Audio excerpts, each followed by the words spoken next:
नमस्कार, स्वागत है आप सभी को। आज की विषय है गाय को कौन सा फल खिलाने से उत्तम फलों की प्राप्ति होती है।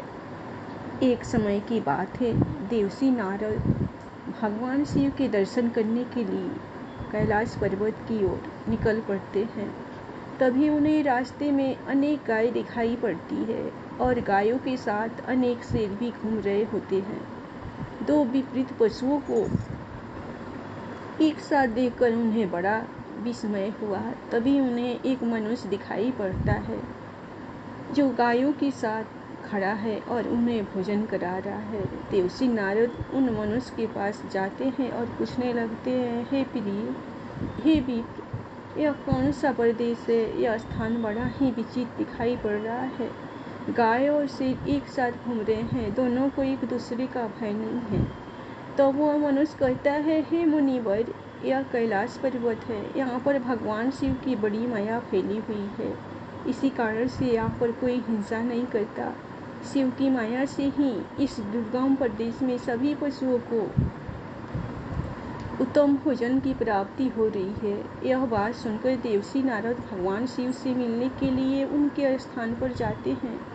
देवर्षि को देखकर भगवान शिव कहते हैं, आइए देवर्षि, कैलाश में आपका स्वागत है। आज की इस प्रयोजन से कैलाश पर आपका आगमन हुआ।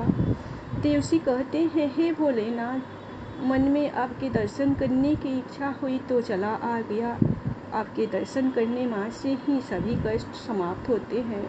प्रभु भगवान शिव कहते हैं, हे देवर्षि, फिर भी आपके मन में कोई न कोई शंका तो अवश्य हो गई, इसीलिए आप निसंकोच होकर पूछिए। देवर्षि कहते हैं, हे भोलेनाथ, आप तो सब कुछ जानते हैं, फिर भी पूछ रहे हैं। यदि दास को आज्ञा दे तो पूछने की चेष्टा करता हूँ। हे भोलेनाथ, आप तो पशुपतिनाथ है, इसीलिए आप समस्त प्राणियों को रहस्य जानते हैं। आज मैं आपके पास गौ माता के महात्म्य को सुनने के लिए आया हूँ। गौ माता को सबसे अधिक प्रिय चीज़ कौन सी है तथा उन्हें कौन सी वस्तु खिलाने से मनुष्य के दुख दूर होते हैं। भगवान शिव कहने लगते हैं, हे देवर्षि, आपने समस्त मानव जाति के कल्याण हेतु उत्तम प्रश्न किया है। इस प्रश्न का उत्तर देने से पूर्व मैं आपको इससे जुड़ा एक प्राचीन इतिहास कथा सुनाता हूँ। इस प्राचीन कथा के माध्यम से आपकी सभी शंकाओं का समाधान हो जाएगा, इसलिए आप इस कथा को ध्यान से पूरा सुनिए। जो भी इस कथा का श्रवण करता है उसके समस्त पापों का नाश होता है, उसे दुर्गम से दुर्गम स्थान में उत्तम फल की प्राप्ति होती है। देवर्षि कहते हैं, हे भोलेनाथ, आपके मुख से इस कथा को सुनना मेरा परम सौभाग्य है। कृपया अब इस कथा को अवश्य कहिए, मैं इसे ध्यानपूर्वक सुनूंगा और इसका प्रचार करूंगा। फिर भगवान शिव नारद जी को कथा सुनाने लगते हैं। हे देवर्षि, पूर्व काल की बात है, पृथ्वी लोक पर एक अत्यंत दुर्गम मरुस्थल है। उस मरु प्रदेश में कोई भी मनुष्य प्राणी जीवित नहीं रह सकता। वह प्रदेश प्राणियों के लिए भय उत्पन्न करने वाला तथा अत्यंत दुष्कर है। वहाँ पर कोई भी मनुष्य प्राणी निवास नहीं कर सकता। उस स्थान पर केवल प्रेतों का ही वास रहता है। वहाँ की भूमि तपी हुई गर्म बालू से भरी रहती है। उस स्थान पर बड़े बड़े सर्प निवास करते हैं जो अत्यंत दुष्ट और भयंकर है। उस मरु प्रदेश में सूखे हुए और थोड़ी छाया वाले वृक्ष ही उगते हैं। समी, खैर, पलाश, करी, पीलू आदि प्रकार के वृक्ष ही उस स्थान पर रहते हैं। कांटों से भरे हुए यह वृक्ष अत्यंत भयंकर दिखाई पड़ते हैं। उन पर कोई फल नहीं उगते, इसी कारण से कोई प्राणी वहाँ पर जीवित नहीं रह पाते। उस स्थान पर केवल पाप करने वाले प्रेत और पिशाच ही निवास करते हैं। यमराज के द्वारा कष्ट भोगने के लिए उस स्थान पर उन्हें छोड़ा जाता है। भूख और प्यास से व्याकुल होकर वे प्रेत उस निर्जन स्थान पर भटकते रहते हैं। उस मरुस्थल में बहुत थोड़ी वर्षा होती है। आकाश में बादल भी कम ही दिखाई पड़ते हैं।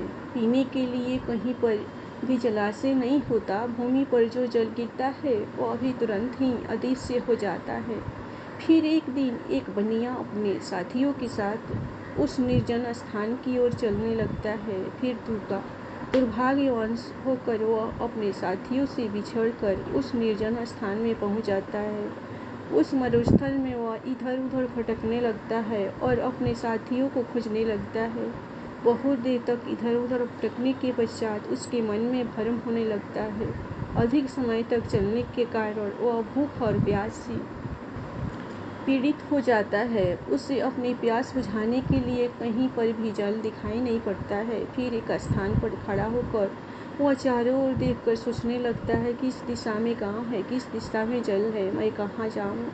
लगता है अब इसी स्थान पर मेरी मृत्यु हो जाएगी। इतना सोचकर वह भगवान विष्णु की आराधना करने लगता है। फिर उसी समय उसे कुछ प्रेत दिखाई पड़ते हैं जो उसी की तरफ आ रहे होते हैं। उन प्रेतों के भयंकर रूप को देखकर वह बनिया भयभीत हो जाता है। वे सभी प्रेत भयंकर आवाज करते हुए उसकी तरफ ही आने लगते हैं। उस स्थान पर छिपने के लिए कोई भी स्थान नहीं होता और उसके शरीर में बल न होने के कारण वह भाग भी नहीं पड़ता। इसीलिए चुपचाप उसी स्थान पर खड़ा होकर भगवान से प्रार्थना करने लगता है। फिर वे भयंकर प्रेत उस बनिए के निकट आते हैं और उसे दुर्बल जानकर उसके पास आकर इस प्रकार से कहने लगते हैं, हे मनुष्य, इस भयंकर मरुस्थल में किस कारण से तुम्हारा आगमन हुआ है। लगता है तुम अपने साथियों को बिछड़कर इस वन में भटक रहे हो। तुम्हारी भूख को देखकर लगता है तुम भूख और प्यास से पीड़ित हो। उन प्रेतों के ऐसे वचन सुनकर उस बनिए को बड़ा आश्चर्य हुआ और वह सोचने लगा कि बड़ी ही विचित्र बात है। यह भयंकर प्रेत मुझे खाने के बजाय मेरा हालचाल पूछ रहे हैं। वह बनिया उन प्रेतों से कहने लगता है, हे प्रेतों, दुर्भाग्य से मैं अपने साथियों से बिछड़कर इस स्थान पर आ गया हूँ। कृपया तुम मेरा भक्षण न करो। मैं भगवान विष्णु का भक्त हूँ। इस समय मैं भूख और प्यास से व्याकुल हो रहा हूँ। तब उस प्रेत ने कहा, हे मनुष्य, तुम चिंता मत करो, हम तुम्हारा भक्षण नहीं करेंगे। भगवान की कृपा से हमें इस मरुस्थल में भी उत्तम भोजन की प्राप्ति होती है। इस प्रकार से कहकर उस प्रेत ने अचानक से एक टोकरी प्रकट की जिसमें नाना प्रकार के व्यंजन और जल रखा हुआ था। वह प्रेत उस बनिए से कहने लगता है, हे मनुष्य, लो, इस टोकरी से अन्न लेकर तुम ग्रहण करो। उस टोकरी में रखे हुए व्यंजनों को देखकर वह बनिया बहुत प्रसन्न हुआ और उसने तुरंत ही उन टोकरी में से अन्न लिया और उसे जल्दी जल्दी खा लिया। उस अन्न को खाकर बनिए की भूख शांत हुई और वह संताप से रहित हो गया और उस प्रेत को प्रणाम करते हुए कहने लगा, हे प्रेतों, तुम्हारा धन्यवाद, आज तुमने मेरी भूख और प्यास मिटाई है। फिर उस प्रेत ने अन्य प्रेतों को भी भोजन करने के लिए कहा। सभी प्रेतों ने उस टोकरी में बचा हुआ भोजन भी खा लिया। फिर वह की टोकरी अचानक से अदृश्य हो गई। इस विचित्र घटना को देखकर उस बनिए को बड़ा आश्चर्य हुआ। तब उस बनिए ने उस प्रेत राज से कहा, हे भाई, इस वन में मुझे यह बड़े आश्चर्य की बात प्रतीत हो रही है। इस वन में न फल के पेड़ है, न नदी है और न ही सरोवर है, फिर भी तुम्हें इतना सुंदर और स्वादिष्ट भोजन कहाँ से प्राप्त होता है। तुम कौन हो और इस वन में किस कारण से तुम लोग भटक रहे हो। कृपया मुझे विस्तार से तो तुम्हारा सारा वृत्तांत सुनाओ। फिर वह प्रेत कहने लगा, हे मनुष्य, मैं तुम्हें मेरे पूर्व जन्म के बारे में बताता हूँ, इसलिए तुम इसे ध्यानपूर्वक सुनो। पूर्व जन्म में मैं मध्य प्रदेश में रहता था। मैं बहुत ही धनवान सेठ था। मेरे पास किसी चीज़ की कोई कमी नहीं थी। मैंने व्यापार करके बहुत सारा धन इकट्ठा किया था, किंतु उस नगर में मेरे जितना दुरात्मा दूसरा कोई नहीं था। मैंने दूसरे को लूट कर सूद लेकर धन अर्जित किया था। मैंने अनेक लोगों के साथ छल किया था। मैंने कभी भगवान की पूजा नहीं की, कभी दूसरों को दान नहीं दिया। उसी समय मेरे एक गुणवान ब्राह्मण मित्र थे जो सदैव मेरे हित की बात किया करते थे। उन्होंने मुझे कई प्रकार का महत्वपूर्ण ज्ञान दिया था। धन की रक्षा के लिए उन्होंने अनेक उपाय भी बताए। फिर एक दिन मैं उनके साथ तापी नदी के तट पर गया। उस स्थान पर मैंने उनके साथ उस नदी में स्नान किया। वहाँ पर एक प्राचीन आश्रम था जहाँ पर अनेक गाय बंधी हुई थी। अपने मित्र की बात मानकर मैंने उन गायों को एक टोकरी भर के लिए फल खिलाए और फिर लौटकर अपने घर चला आ गया। कुछ समय के पश्चात देवलोक से मेरी मृत्यु हो गई। मृत्यु के बाद मुझे यम के 2 दूत लेने के लिए आ गए और वे मुझे पकड़ के यमराज के पास ले गए। यमराज ने चित्रगुप्त से मेरा लेखा जोखा देखने के लिए कहा। फिर चित्रगुप्त ने मेरा लेखा जोखा निकाला और कहने लगे, हे धर्मराज, यह दुरात्मा तो नास्तिक है। इसने कभी ईश्वर की पूजा नहीं की, इसने कभी दान धर्म नहीं किया, किंतु इसने केवल एक ही पुण्य का कार्य किया है।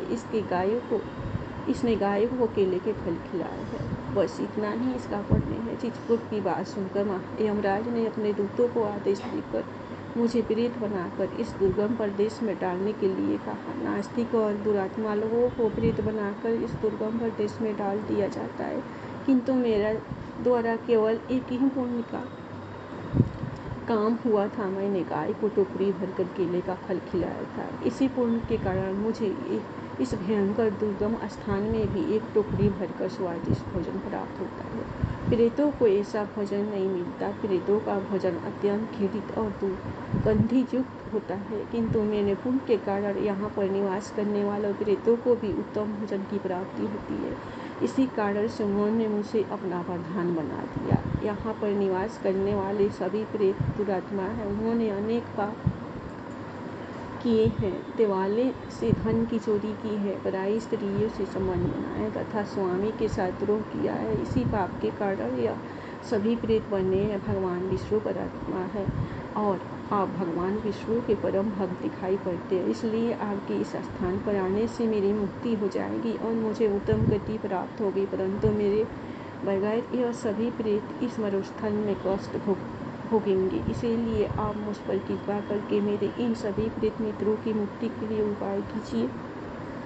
हे मनुष्य, मैंने हिमालय पर्वत की एक गुफा में खजाना छिपाया है। आप उस खजाने को प्राप्त करके इन प्रेतों की मुक्ति के लिए इनका साथ तथा तर्पण आदि कार्य करो। इतना कर वह प्रेत अदृश्य हो जाता है और उसे मुक्ति मिल जाती है। फिर वह बढ़िया हिमालय पर गया और उसने वहाँ पर उस प्रेत के द्वारा बताया गया खजाना प्राप्त किया और फिर वह गया तीर्थ में प्रेतों की मुक्ति के लिए साध करने के लिए चला गया। वहाँ पहुँचकर उस बनिए ने उन प्रेतों के लिए साध करना आरंभ किया। जिस दिन वह जिस प्रेत का साध करता, वह प्रेत रात को उसके सपने में आकर उसे दर्शन देता और कहता, हे महाभाग, तुम्हारी कृपा से मैंने परम गति को प्राप्त हो रहा हूँ, तुम्हारा धन्यवाद। इस प्रकार से अनेक दिनों तक उस बनिए ने वहाँ पर सभी प्रेतों के लिए साध किया और सभी प्रेत एक एक करके उसके सपने में आकर उसे दर्शन देने लगे और सभी प्रेतों की मुक्ति प्राप्त हुई। फिर वह बनिया अपने घर पर लौट आया और भगवान विष्णु की भक्ति करने लगा। दीर्घ काल के बाद उस बनिए की मृत्यु हुई और वह भी परम दुर्लभ धाम वैकुंठ को चला गया। महादेव कहते हैं, हे देवसी, इस प्रकार से मैंने आपको गाय को केले का फल खिलाने का महत्व सुना दिया। जो मनुष्य नित्य गाय की सेवा करता है, उसे केले का फल खिलाता है, उसे उत्तम गति की प्राप्ति होती है। गायों के 6 अंग गोबर, मूत्र, दुर्गंध, दधि, घी, यह अत्यंत पवित्र और शुद्धि के साधन भी है। गोबर से बिल्व वृक्ष उत्पन्न हुआ जिसमें मेरा निवास होता है। गोबर से ही कमल के बीज उत्पन्न हुए हैं। गौमूत्र से गुड़गुड़ की उत्पत्ति हुई है, जो देखने में प्रिय और सुगंधि युक्त है, जो सभी देवों का आहार है। संसार में मूलभूत गौ दुर्गंध से उत्पन्न है। सभी मांगलिक पदार्थ दही से उत्पन्न है। घी से अमृत उत्पन्न होता है, जो देवों की तृप्ति का साधन है। गाय से ही यज्ञ पवित्र होता है। गौ माता के शरीर में 33 कोटि देवी देवताओं का निवास होता है। गाय एक अत्यंत पवित्र, निर्मल, शांत, निष्पाप जीव है। अर्थवेद में इसे संसार का पालन पोषण करने वाली कामधेनु माता कहा गया है। इसके दर्शन मात्र से मनुष्य के हजारों पाप नष्ट हो जाते हैं। इसलिए कभी इस निष्पाप गौ माता पर अत्याचार नहीं करना चाहिए। गाय को कभी मारना नहीं चाहिए और कभी इन्हें कष्ट नहीं देने चाहिए। गाय को मारना शास्त्रों में सबसे बड़ा पाप माना गया है। जो मनुष्य गाय की निस्वार्थ भाव से सेवा करेगा वह सुख समृद्धि प्राप्त करेगा। जो स्त्री रसोई में बनी पहली रोटी गौ माता को खिलाएगी वह सदा सुहागिन और सौभाग्यशाली रहेगी। जो लोग अपने घर में गाय से प्राप्त पंचा गिरवी को घर में रखेगा उसके घर में कभी दरिद्रता नहीं आएगी। जो व्यक्ति प्रतिदिन किसी न किसी तरह से गौ माता की सेवा करते हैं वह सबसे अधिक पुण्यवान बन जाता है। शास्त्रों में गौ माता को माँ लक्ष्मी का रूप माना गया है, इसीलिए उसकी पूजा करने से दरिद्रता दूर होती है। प्राचीन काल से ही गौ माता की सेवा और संरक्षण करने की परंपरा चली आ रही है। कई ऋषि मुनि अपनी कुटिया में गायों का पालन करते थे तथा राजा महाराजा गायों का दान करते थे।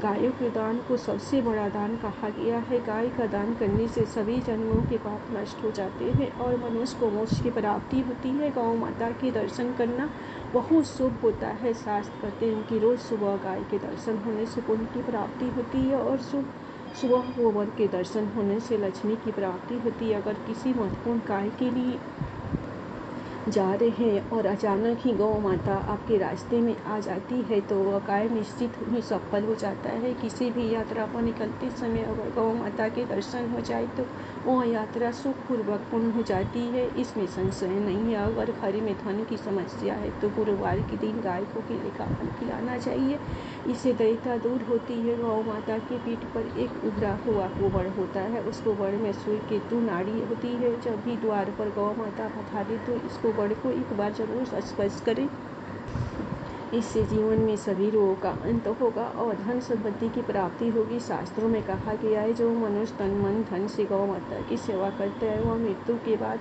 बैतरणी नदी को गौ माता की पूंछ पकड़कर पार कर लेता है। उस व्यक्ति की अकाल मृत्यु नहीं होती और उसे मोक्ष की प्राप्ति होती है। जिस व्यक्ति के भाग की रेखा सोई हुई है अगर वह व्यक्ति अपनी हथेली पर गुड़ रखकर गौ माता की जीभ से चटाता है तो उसकी सोई हुई भाग्य रेखा खुल जाती है और उसका दुर्भाग्य सौभाग्य में परिवर्तित हो जाता है। इस प्रकार से महादेव ने देवर्षि नारद जी को गाय को फल खिलाने का महत्व सुना दिया। फिर देवर्षि भगवान शिव को बारंबार प्रणाम करने लगते हैं और उनका धन्यवाद देते हुए कहते हैं, हे भोलेनाथ, आपने गाय की सेवा का महत्व सुनाकर मुझ पर बड़ा उपकार किया है। मैं इस कथा का तीनों लोगों में प्रचार करूंगा। इतना कहकर देवर्षि चले जाते हैं। तो दोस्तों आपको यह कथा कैसी लगी कमेंट करके अवश्य बताएं और यदि इस चैनल धार्मिक ज्ञान पर नए हैं तो चैनल को सब्सक्राइब जरूर करें। धन्यवाद। प्रेम से बोलिए हर हर महादेव, जय शिव शंकर, ओम नमः शिवाय।